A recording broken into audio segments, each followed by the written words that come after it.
Okay, ladies and the gentlemen, we're going to do our first video.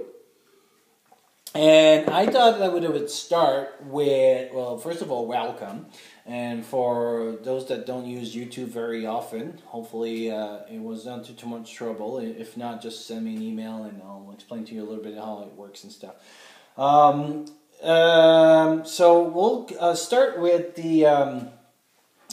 I thought that, because I'm still waiting for some books to come to start studying and things like that, but I thought that after I did my CLS course, I saw some things that I was like, so we're going to start talking about airway, breathing, and circulation, so the ABC, but in a way that I don't think one of you guys heard before.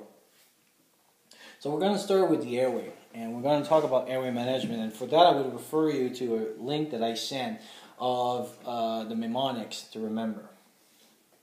Another problem that I see right now is the airway means tubes, and it's not. So airway is not equal a tube.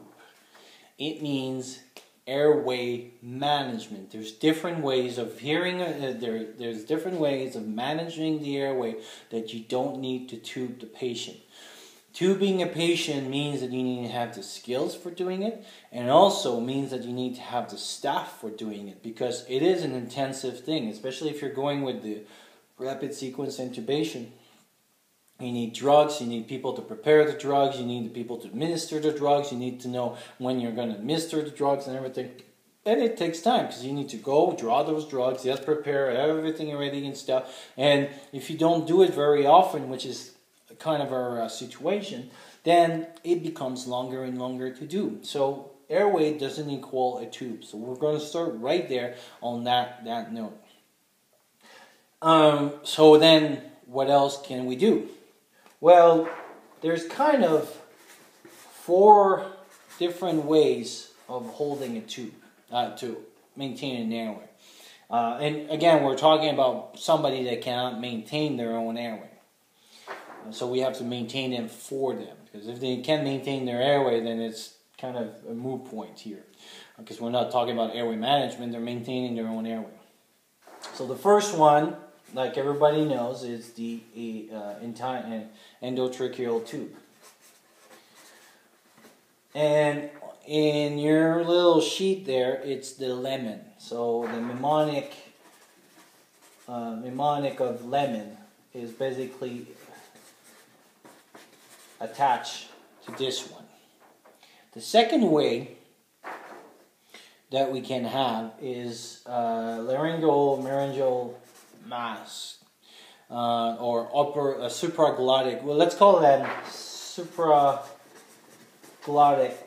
device.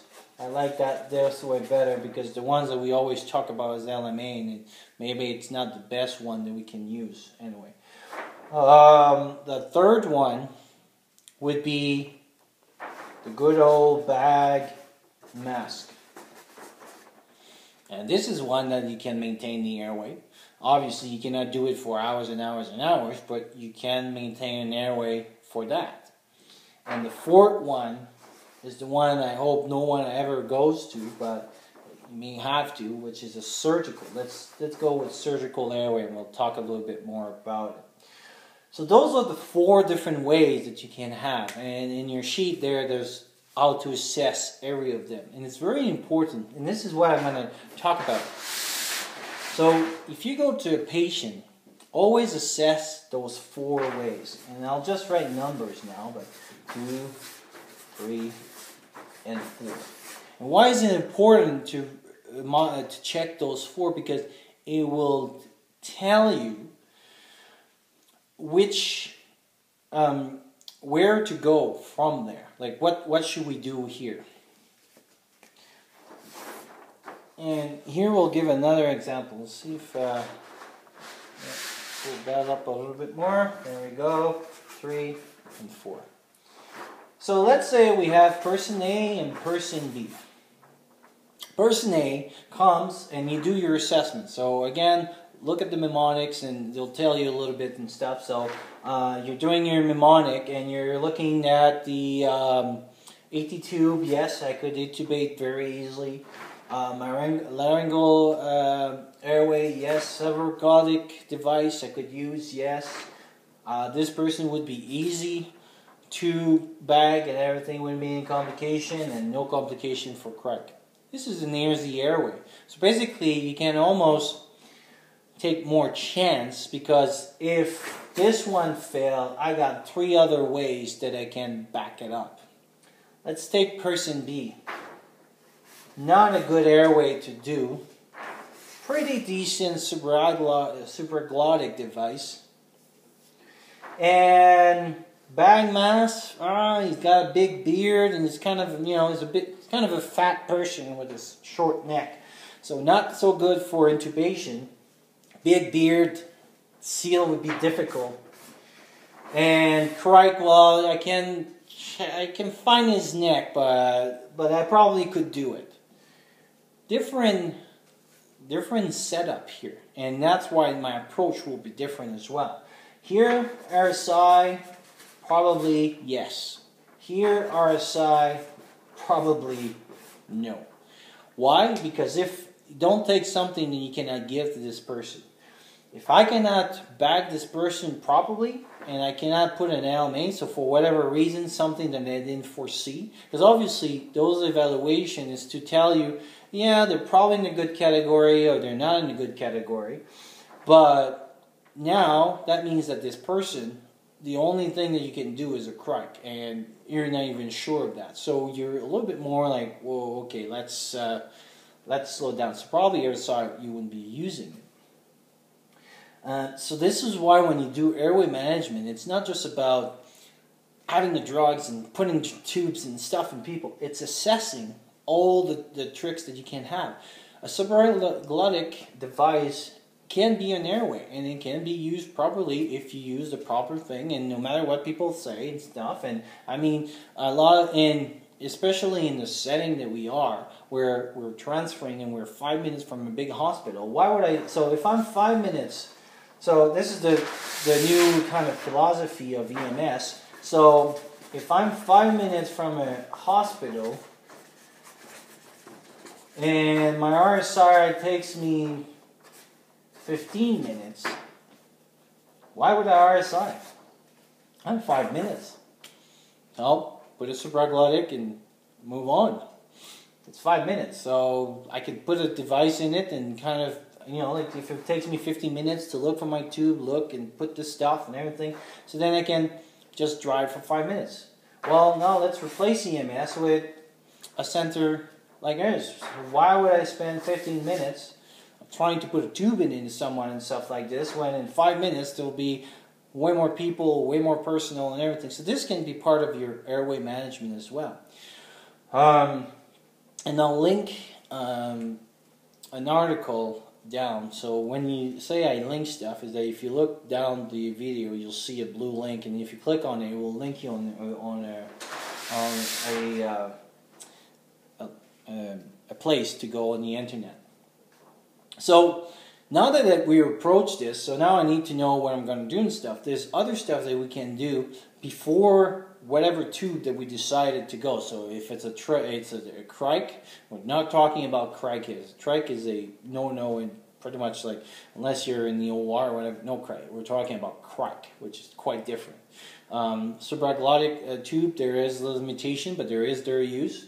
And a lot of people, for example, the subarachnoid gets bad publicity because they say, oh, I cannot prevent the content of the stomach, and it doesn't protect the airway very well. Well, there's a lot of them, and the ones that for example, EMS uses, the King LT, and the King LT is something else.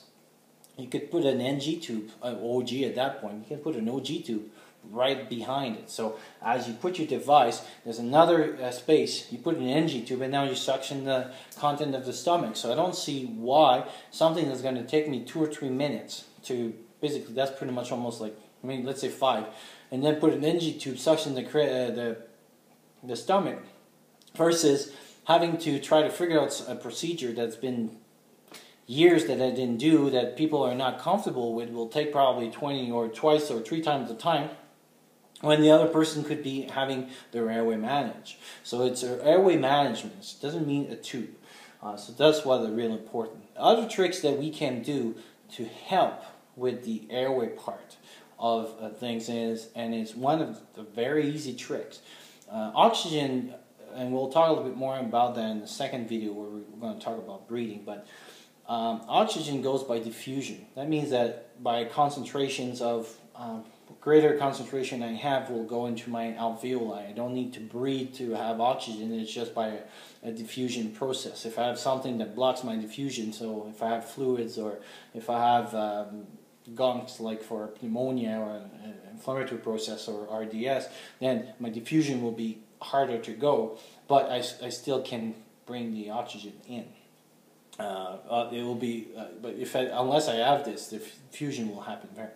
So easy trick to do is basically put nasal prong in the person. So, but instead of putting it how we used to put it, you just put it towards the back. And instead of the 5 liters that we put it, we bump it up a little bit more. So basically now the person doesn't have to have a saturation that's going to go down, because you can provide them oxygen even if you're going to put a tube and everything. So that's a quick trick that you can have. Also, knowing the different drugs, because different drugs have different reason of it, and I don't want to get into that debate because each doctor has their own things. But one thing that I'd like to bring to your memory, to your mind, is that a lot of the drugs that we use for rapid sequence intubation also decrease the blood pressure. So if you look at things like morphine, fentanyl, midazolam, yes, they can be used in the RSI, but that means also my blood pressure will go down. So be aware of that. The drugs that you're going to use will lower your blood pressure. And we seem to sometimes forget about that. We're giving all those drugs, but they lower blood pressure. And in someone, for example, with a head injury, each episode actually, let's put it that way, each episode of lower blood pressure or decreased oxygenation, so decreased oxygenation or hypotension, each episode increase the mortality of something by like 10%. So each episode. So if I have 3 episodes, that's 30% increase in my. Obviously, it's very bad stuff for head injury. So you don't want to have this. So if you're suspecting a patient with this, then it becomes a little bit different. SAT. We'll talk a little bit more about it, but don't have it just like as a the SAT. There's other stuff that you can use to tell you about your status on your breathing. So use more so your skills and your airway and stuff. When you use the bag, also don't recommend to have the one person, because it doesn't work. It's hard to put a seal. So 2 person. If you're gonna bag someone, go 2 person. Go with the head. Hold the head.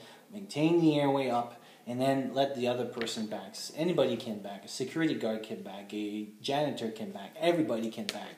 All they have to do is squeeze a bag, and you let them know how to squeeze. Maintain the airway, so that means prong. And you can also go with 2 nasal prong and OPA, and then you can hold the airway and stuff. That would be more in bed 4. But really important to go with 2 hands, and I'll put another video of another link on the reason why I recommend this and stuff. So now we have put the tube, so we're trying to maintain our airway. We have decided, we did an approach. That's why I will refer you to like those mnemonics. But one thing also, don't forget, once you have this tube, and next thing you brush your teeth, just put your toothbrush in the back of your throat and try to, keep it there for hours and hours, and you'll see how it's impossible. So sedation. But again, doesn't mean that you need to lower the blood pressure. There's other stuff that you can give. There's tons of other products that you can use for blood pressure that to create the sedation that don't use blood pressure, or that are sometimes better to some patient than some others. So be cognizant of the drugs that you're going to use, and be cognizant of that. If the blood pressure is lower, blood pressure is bad for this patient, there's some drugs that you don't want to use, and you can use some other drugs and stuff. So hopefully that was helpful, and we'll go to B on the next one.